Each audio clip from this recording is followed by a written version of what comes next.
We do have opening statements by the candidates. Lời nói đầu của những ứng cử viên. Mr. Canton Chu, you have.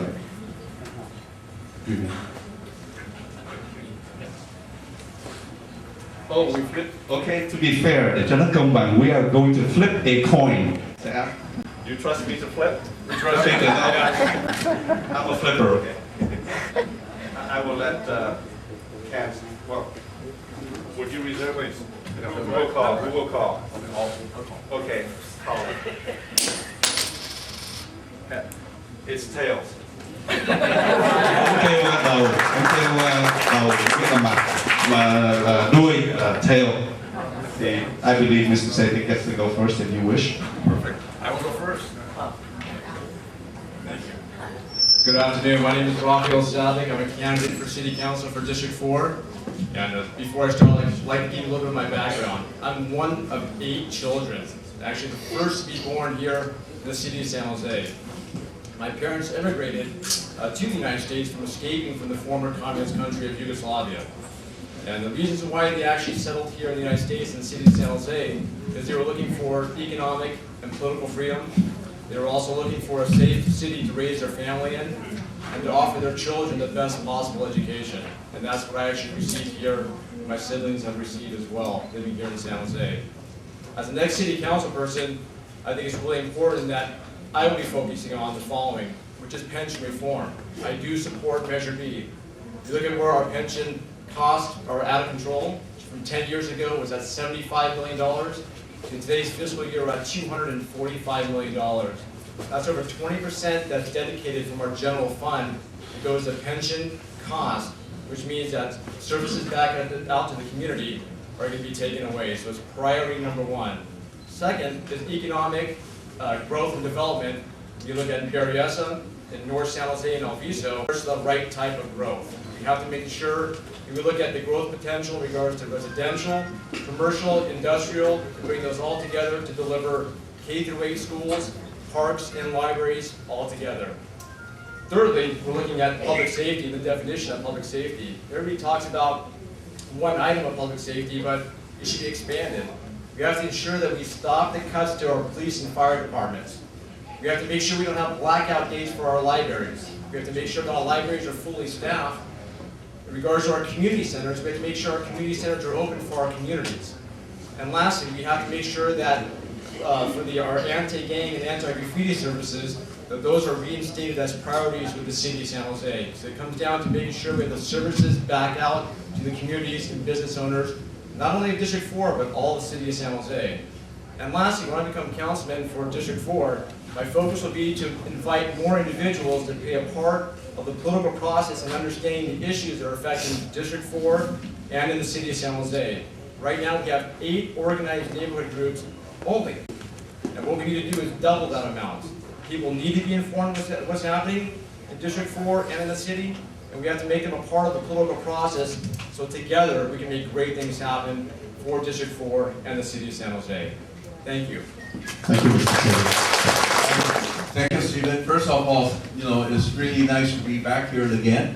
Over the years that I was here for the Consensus Ceremony, as well as the Moon Festival, and many of the events. Strongly support the vet voter. I think you're doing a great job, so I want to do first and utmost thank you, the vet voter, for hosting this debate. Again, my name is Canton Chu. I'm a resident in San Jose for almost 30 years. And I started with a volunteer, and then I worked for the state assembly member, Rebecca Cohen and Elaine August, and I also elected to various school board. So, 5 years ago, a little bit over 5 years ago, I was elected to the San Jose City Council. So I know the changes in this area, and I'm very happy that I was part of you and making the Silicon Valley a really very diverse place to live. I have with me just pretty much a report card of what I have accomplished in the last 4 years and as your council member. And as council member, city council, because San Jose being the largest city in the Bay Area and the 10th largest city in the United States and the 3rd largest city in California, we do have a lot of responsibilities. You know, I track the problems in housing, transportation, public safety, land use, so on and so forth. And I'm very proud that I was selected by the San Jose City Council to represent the city at the Association of Bay Area Government, ABAC, which is a representative of all the local government from Santa Clara County all the way to the North Bay Marin County. And also, on your behalf, I serve on the California League of Cities, represent the city of San Jose, and participate a lot of discussion, not just for the city of San Jose, not just for the region of the Bay Area, but we make decisions that will affect the people up and down California. And I was also appointed by California League of Cities, LTC, to serve on a special committee called City, County, and School Board Association. And that's the association that dedicated to solve a lot of our education problems. So before I was elected to the council, many of you may know that I was a various school board member. So I've been involved with the community for over 20 years. Now that I understand your problem, I live through the struggle and the challenges that you have. And before I yield my time to the moderator, I'd like to also introduce my wife, Daisy Chu. Daisy, over there. We've been married for 35 years, and she was very, very helpful along the way, and with many of the activities that I participated. Like when Lee Tong was during the hunger strike, for the 28 days, you know, Daisy and I, we visited Lee every day, every night to give him encouragement. I'm very sorry about the news that come down that he was convicted and he is incarcerated.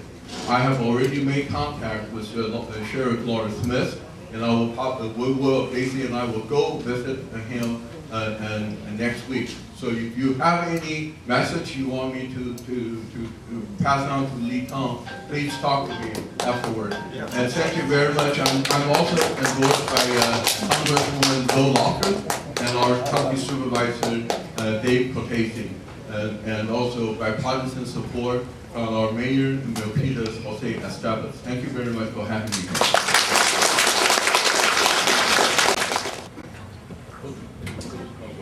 I believe Mr. Sabic was the winner of the contest, so Mr. Sabic will go first. Mr. Sabic goes first, I'm sorry.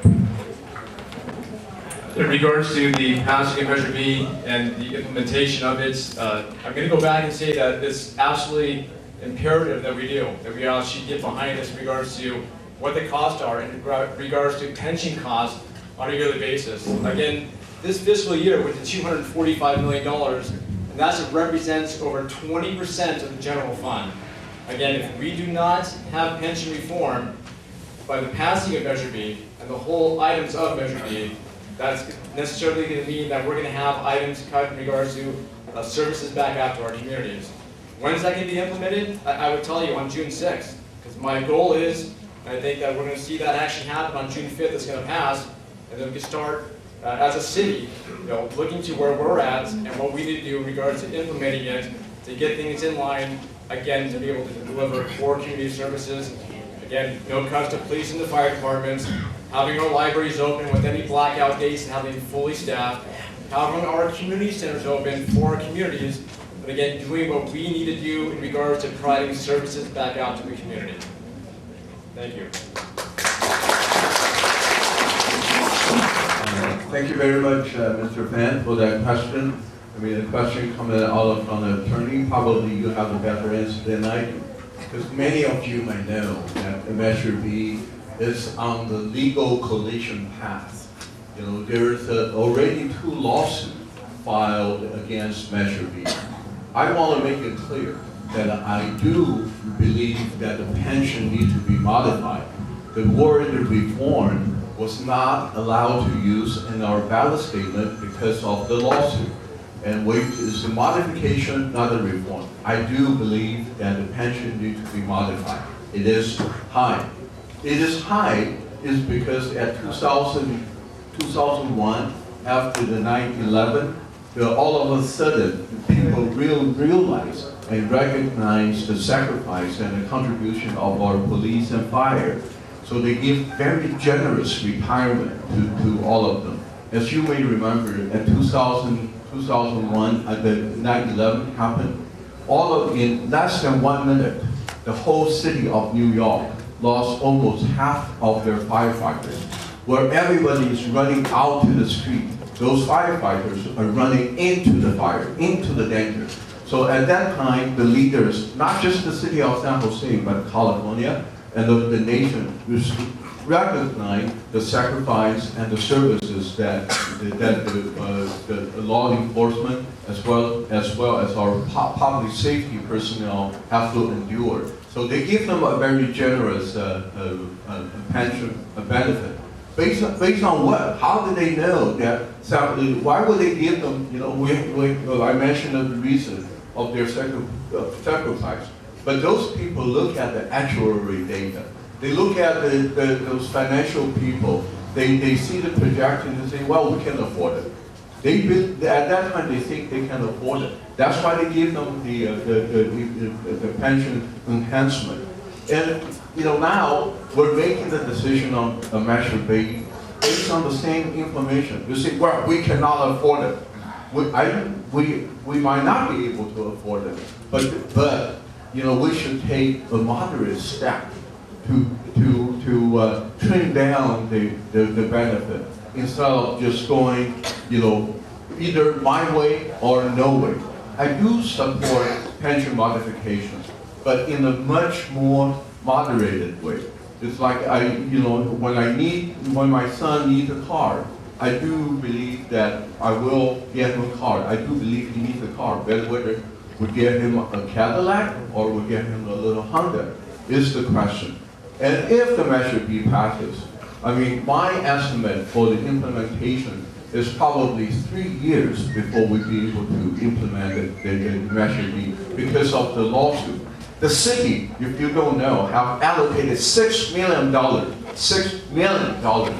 ready from our general fund to fight for the lawsuit. So just to say that, we'll be able to implement it right after June 5th is not true. Thank you. You indicated that you are supporting Measure B. If elected at the city councilman, how would you deal with the legal challenges that the city would be facing? And on a more personal note, how would you explain to the police officer or firemen who have retired, served the city well over the past over 20 or 30 years, and who are now retired and now facing a cut in their pension checks? And on a personal note like that, how would you explain to them in terms of fairness and reasonableness of the Measure B? Perfect. Great question, Kerry. And just want to point out that the city of San Jose is looking at a deficit this next fiscal year of $25 million. So where's that $25 million going to come from? It comes down to the city of San Jose getting their own house in order in regards to their out-of-control costs. And that's why, again, I'm going to support Measure B. When you look at what we do in city council, I would assume, I'm going to actually say that we're going to actually be prepared in regards to what the city needs to do in regards to fighting this legal battle. There is funds that are actually set aside, but I want to point out that Measure B is not being decided by city council. Measure B is being decided by you, the public, the residents and business owners of District 4 and the city of San Jose. So you get to make that choice of whether we're going to keep the same path we're on right now and kicking it down the line, or are we going to go out there and actually try to control what we have? Because if we don't, that means services down the line to the community is going to be cut. And that's the last thing we want to do, is go back to our police and firemen and our city employees and say, I'm sorry, we're gonna have to cut positions because we don't have the funds set aside because we can't actually take care of the pension reform issues that we're actually be dealing with. We have to be prepared, we have to be focused, we have to be united in regards to what the city needs, again, into delivering core community services back out to the community. Thank you.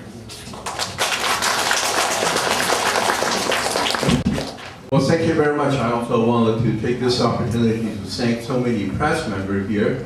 I mean, it is well-informed citizens can make the best decision. First of all, usually those labor contract negotiation is done at the city council level.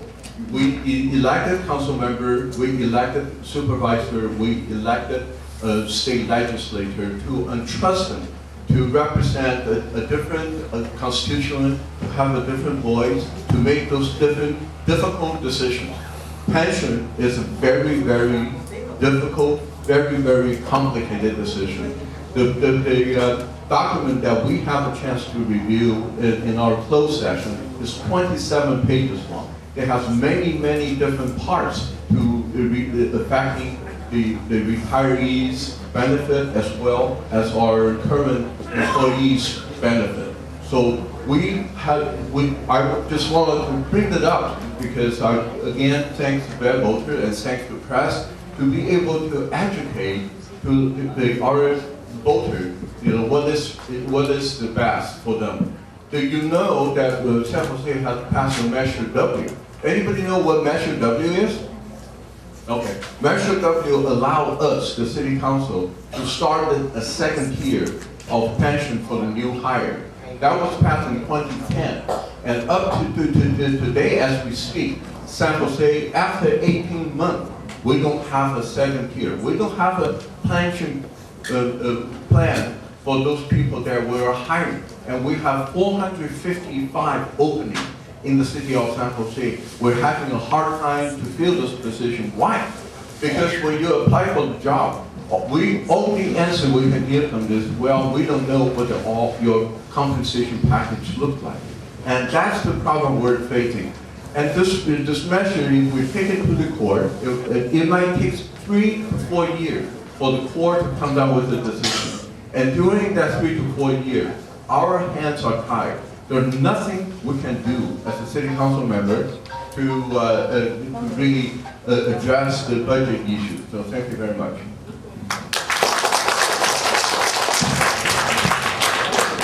Follow-up question. This one is for Mr. Chu. You indicated that you agree in principle that the city of San Jose needed to have a pension modification. However, you do not support Measure B as written. If Measure B does not pass and the city of San Jose continues to have budget deficit, how would you go about to find the funding sources for a public safety program such as after-school activities, extended the library hours, having after program for the youth of the city of San Jose? So would you support further reduction in the fire and also the police workforce? Thank you very much, Mr. Fan. And that's exactly the reason that I will support Measure B, because I believe Measure B will put us in a worse situation. The right way to get the pension modification is to sit down.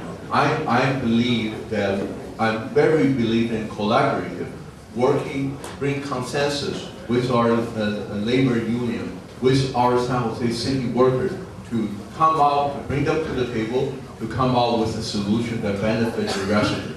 And Measure B does not deliver that. We have many of our bargaining units that are willing to roll back their pension to the 90s level, before 9/11 level. We have many of labor unions that are willing to roll back their pension package to the 1970s level. Ladies and gentlemen, that's about 40 years back. But, the mayor took a position to either my way or knowing. And that's the situation that we are in. It is a scary, kind of a scary tactic that they were playing. Like if you, the state governor wants to get this way implemented, he would just talking about threatening cutting the education fund. And in the city of San Jose, people are really concerned about public safety. So they would say, well, if you don't pass that, we're going to cut public safety. Ladies and gentlemen, city of San Jose has a total budget of $2.6 billion. So a lot of time it is really the priority, how as the council member, as your civic leader, to make the best decision for the citizens. The Measure B is just a 1-2 punch of the mayor's plan. Either way, whether we pass Measure B or not, you will see a tax measure on the ballot for November. They will increase the tax to pay for a lot of needed infrastructure on police and library outlet. So that's really the solution that some of our leaders see right now, is to use the Measure B to be able to force a stiff tax increase in November. I believe that if we sit down collaboratively with the bargaining unit, they are so willing to come to the table and come out with a solution that benefit not just the workers, but also the citizens of San Jose, without spending the money on the ballot, without spending the money to fight in court. Again, to fight in court was really a very big concern of mine. Thank you very much, and I promise I'll use the full 2 minutes like last time. Can I use your microphone if you don't mind? This one's not working. Can you hear me better? No? Testing. Okay. There we go. Just want to point out 2 things that are really important. When it comes down to Measure B and the negotiations that have gone on with our city council office, we hear from my opponent that they've been talking for 18 months and it's 27 pages long, and it's a very complicated deal. I think when it comes down to negotiations, it has to come in good faith in regards to what needs to get negotiated, which works best for the employees and for the city of San Jose. If it's been 18 months already, and we haven't had any written resolution whatsoever, can you hear me? I apologize. It's time to take directive action with the city itself in regards to what needs to transpire to make sure we have our costs under control. Can you hear me now? Do I get an extra minute now? Thank you. When it comes down to regards to, my opponent mentions this tax is going to be on the November ballot. And part of what the talk is the city wants to go ahead and raise the sales tax in regards to road improvements. And that's priority number 1. It'd be simply for road improvements and for nothing else. Measure B takes care of what we need to do in regards to pension costs, the sales tax in regards to improvements. And I'll give you an example. The city of San Jose has set aside $18 million for road improvements. Can anybody actually take a guess on what we need dollar-wise to actually do have our improvements with the city of San Jose? I'm going to tell you, it's $300 million.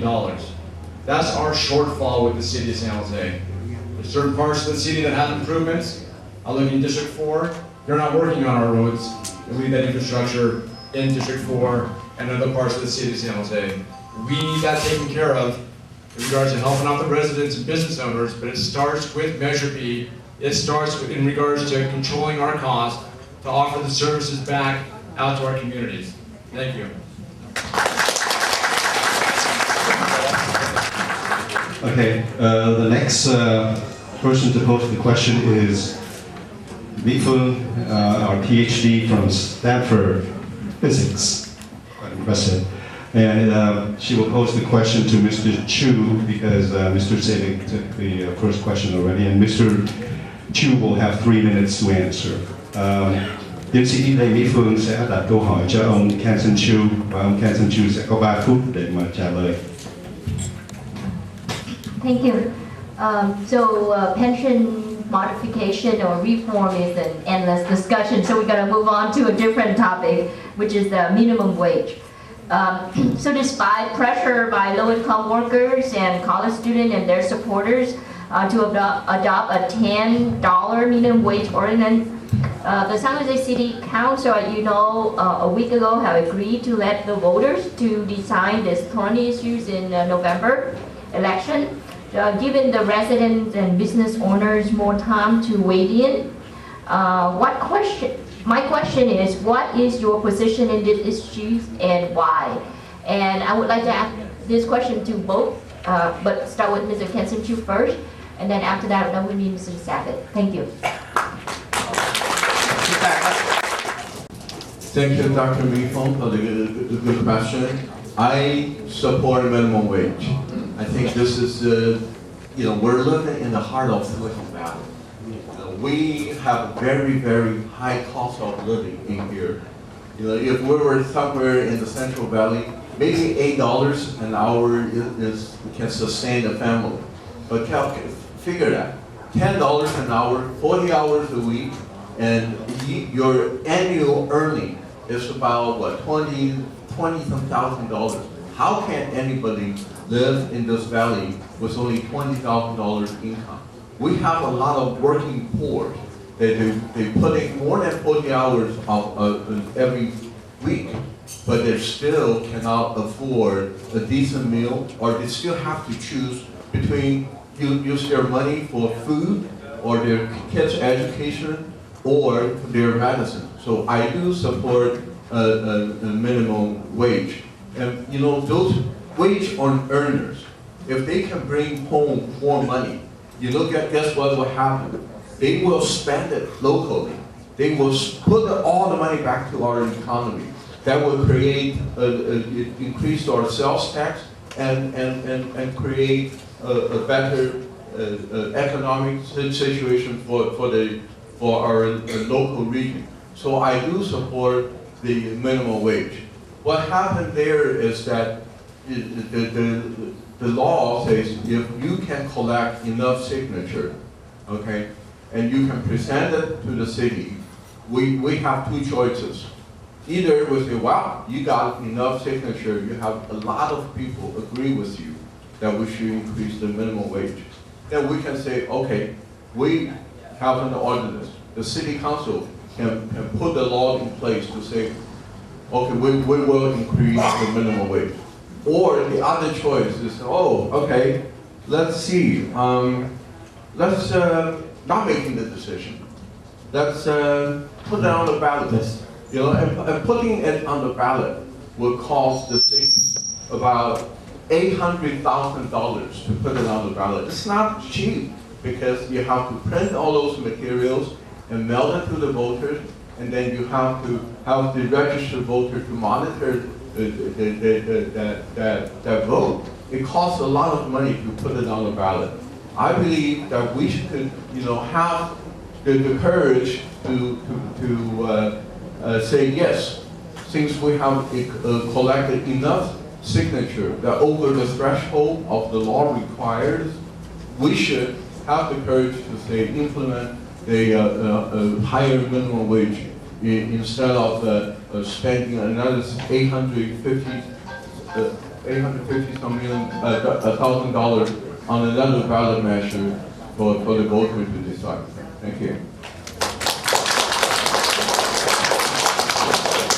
Thank you very much. Really good question.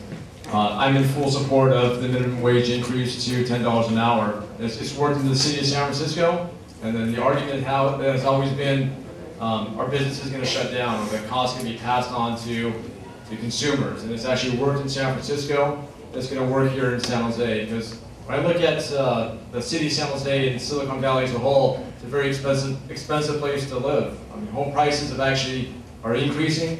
If you look at rents from 2011 to 2012, there's actually a 14% increase in rents.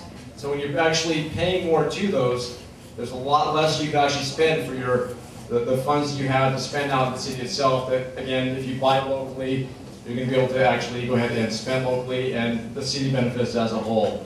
I'm not going to take the full minute because I'm in absolute support of the minimum wage increase, and I hope it does pass, and we're going to find out on November of the next ballot measure. Thank you. So this will be maybe 2-minute answer to my next question. So you know that the Vietnamese community have a lot of small business. That's how we contribute a lot to our city.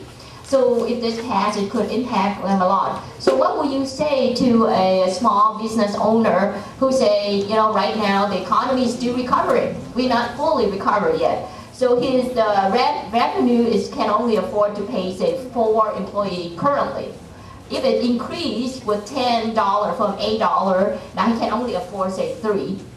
He's gonna have to lay off one of them, right? So now one family will be impacted, and then he may even move his business out of city of San Jose. So is now a good time for an increase in minimum wage?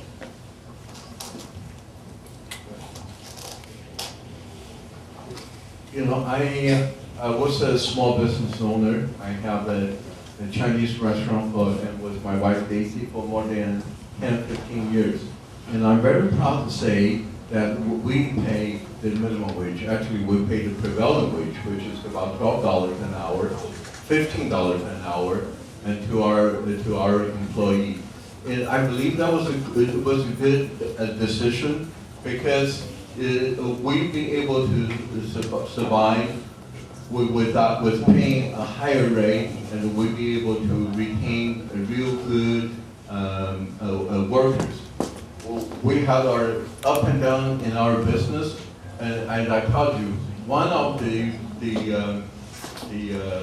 very detrimenting factor for our business is government regulation.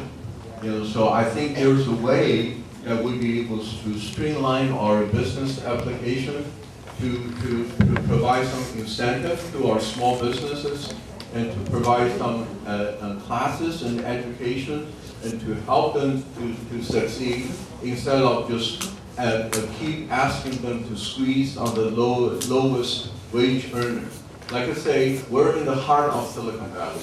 We know how to push our boundary. We know how to grow our pie instead of just fighting for the crumbs.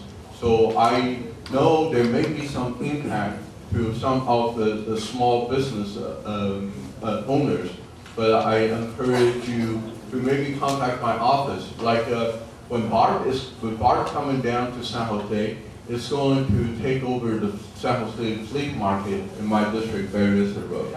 So what I have done there is I work with Hispanic Chamber of Commerce, and we have provided many classes for those merchants in the various flea markets and trying to educate them how can they grow outside of the flea market and still be a very successful business person.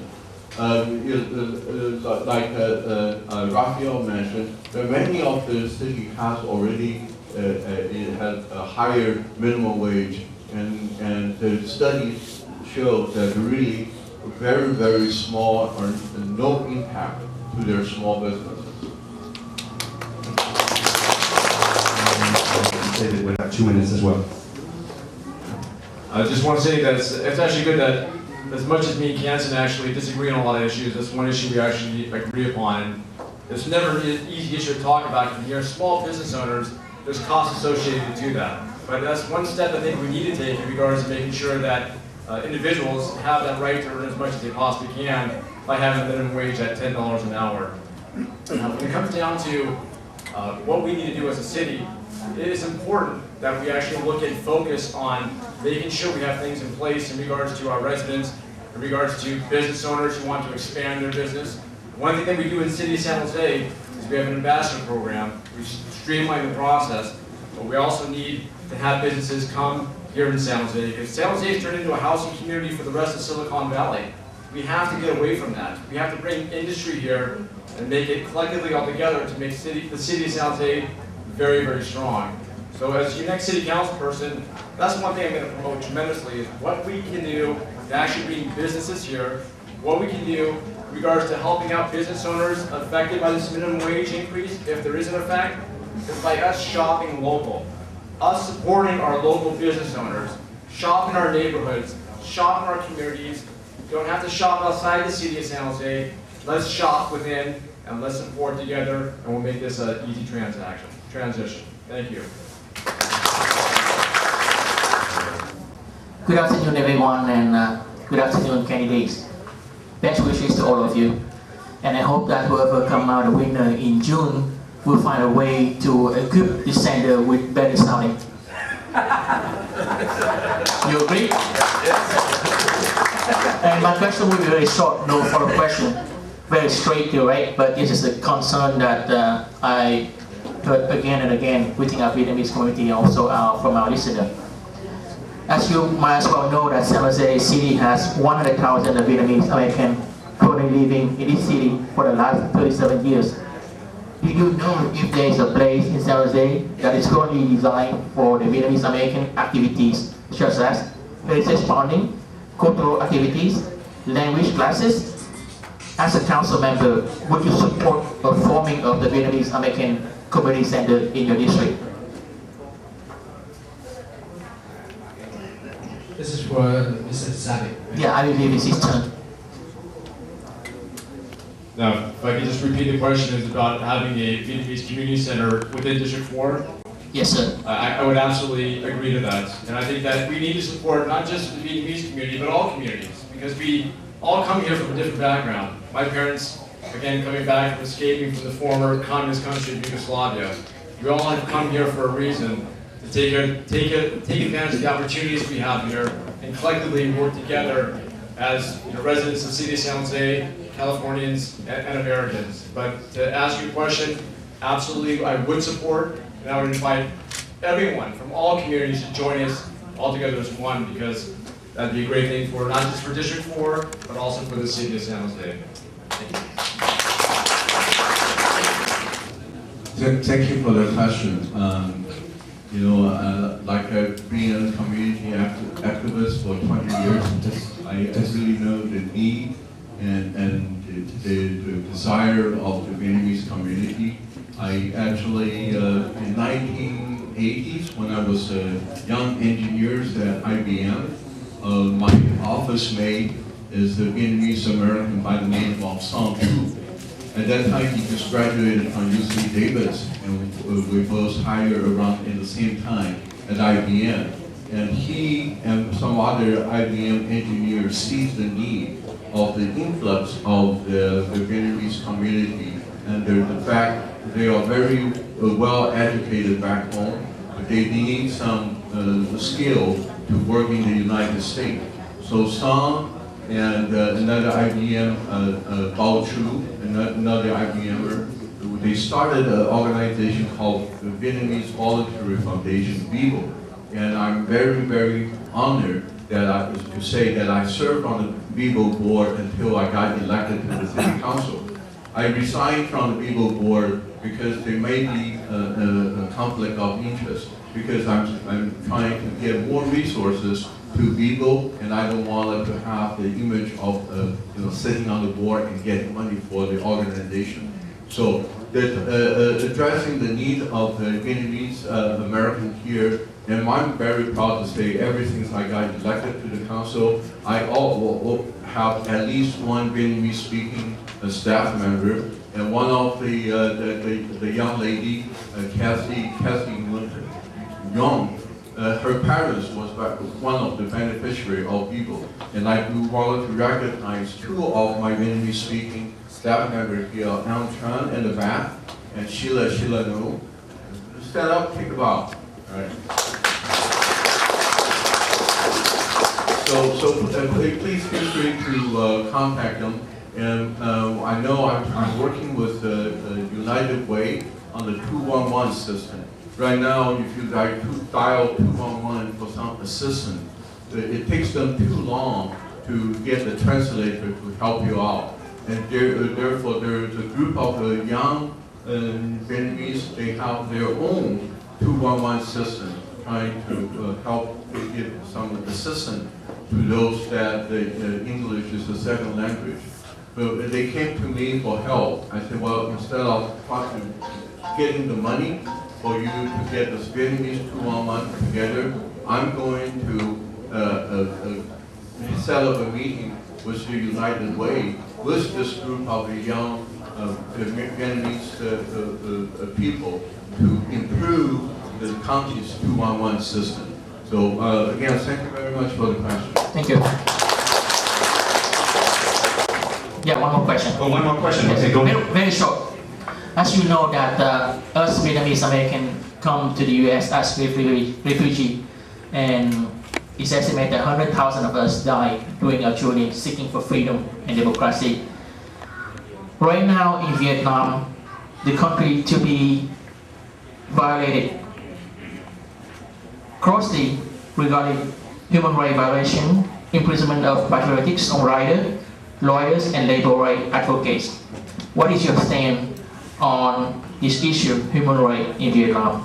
And also, if you get elected and one of the cities in Vietnam want to be a sister city with San Jose, would you vote yes on that? Very much for this question. You can see the tie I'm wearing. Many of you, how many of you attended the flag raising ceremony, the freedom flag raising ceremony on a regular basis? All right, I can see a lot of hands here. I tell you, I've been attending those flag raising ceremony for I don't know how many years. Paul, you may be able to help me out, but I, as a private citizen, as a legislative representative, as a school board member, as well as your city council member. Never miss one. Sometimes I may be late, sometimes I may sneak out early, but never miss one. I wanted to take this opportunity to also thank many of the Vietnamese Americans for your contribution to our city of San Jose, to our county, Santa Clara, and the United States. You know, I'm definitely a strong supporter of the freedom flag, and to support and I really admire your persistence and the courage to continue advocating freedom, democracy, not just in the United States, but also in your homeland. I know there's a lot of human rights violations, and you can count on me to stand behind you to improve the life of the people that live in Vietnam. And if there's a Vietnamese city wants to come over and talk to me, first of all, I have no contact with their government whatsoever as your city council member or as a state legislature. So if they come to me as for the sister city, I will do what our Congresswoman Joe Lawson do, to tell them to improve their human rights, to tell them to have a more democratic system, to give more freedom to their people before I will even sit down and talk with them. Many of you know that Congressman Joe Lawson, which is a strong supporter of mine, a friend for 20 years, has recently passed a congressional bill to not give the Vietnamese government any favor in trading until they approve the human rights and the democracy in that nation. And I wrote a letter to support Congresswoman on that bill. I'm hoping that the bills will pass, and then there's a way that we'll be able to improve the human rights, the freedom, and make the country more democratic. So thank you very much. No worries at all. Human rights and democracy, hit me here. I'll tell you a story. Where my parents are from, it was at the time when they escaped was Yugoslavia, but today it's presently Croatia. And during the war that happened from 1990 to 1995, I volunteered to go there to see my family, who I've never seen before. So I took a trip from San Jose, I was 22 at the time, flew to Germany to Croatia, and saw the destruction of war and what it took for people who wanted their freedom. It's very sad. I saw a lot of people who died in this war. They fought for freedom, for human rights and representation within their own country. And I'm proud to say that my parents' country, which was once communist, became free It's a free country. And I hope we'll do everything I possibly can to support other nations that are out there that are looking for freedom as well too, in regards to their own democracy and human rights. That's one thing. In regards to a sister city from Vietnam. Thank you, Mr. Sabic. There's no additional questions or rebuttal or follow-up questions, but now it's the time for closing statements to try to convince the voters why they should be voting for you. Đến giai đoạn này là kết thúc, mỗi người sẽ có 3 phút để mà thuyết phục cử tri tại sao bỏ phiếu cho họ. And I believe Mr. Sabic started, so it would be Mr. Chu. Chu. Thank you, Stephen. Thank you very much for coming and this beautiful weekend to listen to us. Again, I'm very proud to say that I ran for this city council 2 times already because I was elected in a special election to replace Chuck Reed, who was succeeded as your mayor. So I ran for the first special election, and then I ran it the second time for my first term. And this time I'm running for my final and last term of your city council member. And I wanted to just again bring to your attention to my report card. And I'm very, very proud to say that I have fulfilled all my campaign promises. Because words are cheap, you know, we can say, oh, I can promise you this, I can promise you that, but you actually be able to implement those changes. That's the challenge. You know, Rafael mentioned that minimum wage is one thing that we agree. I believe we probably agree on more than just one thing. We probably agree on most of the things and disagree on just a few of them. And the reason is being that, you know, whether you are well informed or you're not well informed. If you are well informed, you really spend the time and study the issue, and you might come out with a different answer. So I just wanted to again ask for your support. I know many of you have supported me in my previous election. I'm asking you for your continued support to finish my final term as your city council member. If you have any questions, please log on to my website or call me in my office. Again, thank you very much for coming.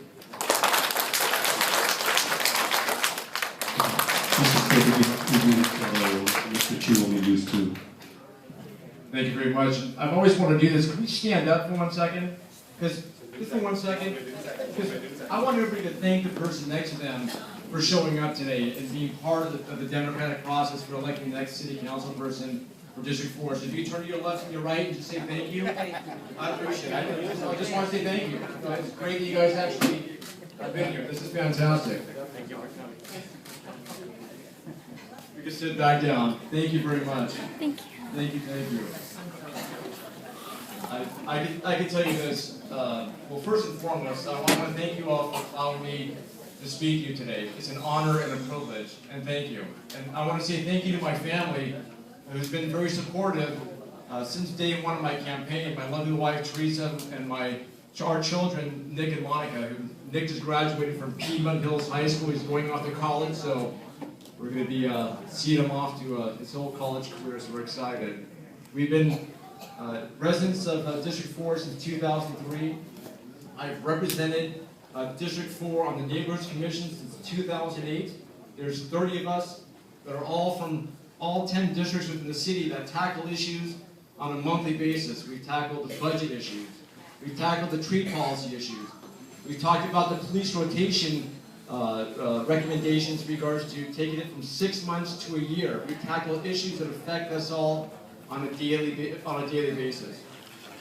One thing as well too is I've been on the Bay Area Citizens Advisory Council since 2007, working on local issues that affect us, that we can take it at a citywide level as well too.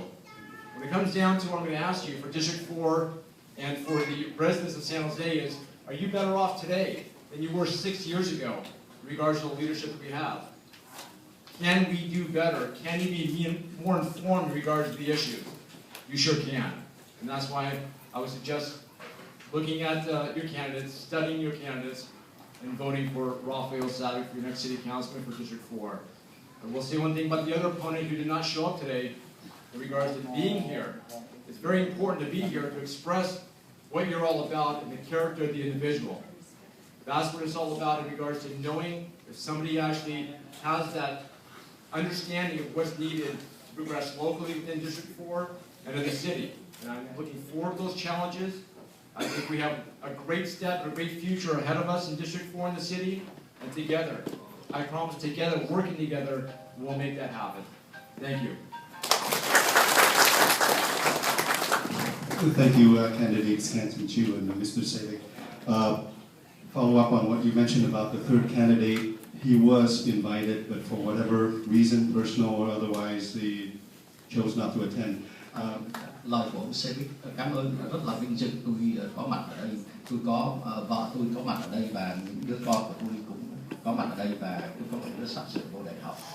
Tôi đã từng cư dân của khu 4 từ 2003 và tôi phục vụ ở cái hội đồng của khu xóm của khu 4 từ 2008 và từ 2007 tôi đã ở trong cái hội đồng cố vấn của cư dân của khu bé Gassan.